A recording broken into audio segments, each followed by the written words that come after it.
Closer look at where you keep your money and if your bank is actually the best option. This morning, we're joined by financial expert Pam Rodriguez to talk more about getting the most out of your bank. Pam, always good to see you. Thanks for being here. Thank you. Thank you for having me. All right, so let's jump in. Let's talk about these high yield savings accounts. We're hearing a lot more of that now, especially with interest rates going up. Yeah, high yield savings are going to always pay you more the higher the inflation is, right? Okay. And as we are dealing with that current environment, it's always good to start shopping around, especially if you feel like you're not getting the best rate at your current bank. And we're looking right now at some of the online savings accounts that we found that are giving these rates. Are these high? Would you consider these to be high, or are these kind of like mid-range? No, these are absolutely high. Another one that I would add to that list would probably be Ally Bank. It's an online bank, and so that one tends to top the list. A great resource for your viewers to be able to look at this is NerdWallet. They will always put out a chart that gets updated monthly. Awesome. What about some of the fees and penalties for these banks? Should people be concerned? Not necessarily, not anymore. I feel like that was something that previously, historically speaking, was a big deal. But with a lot of consumers being aware of fees, the fees have really come down at most banks. And what about the difference between an online bank versus like a physical brick and mortar bank? Is one better than the other?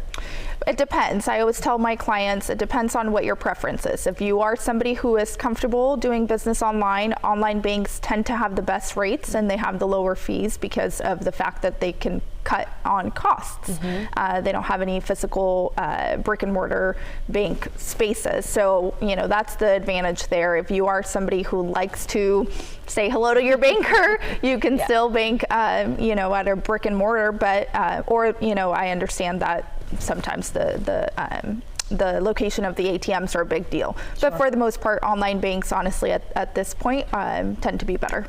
We've talked in the past, too, about, the Silicon Valley Bank and the shutdown. Is there still a concern, or should there still be a concern for people with where their money is being held? There's a lot of concern still being felt around consumers and how they feel about it. But the reality of it is that, if you have FDIC insurance, then you are safe. It's just a matter of being kind of aware. Sure. And staying in the know.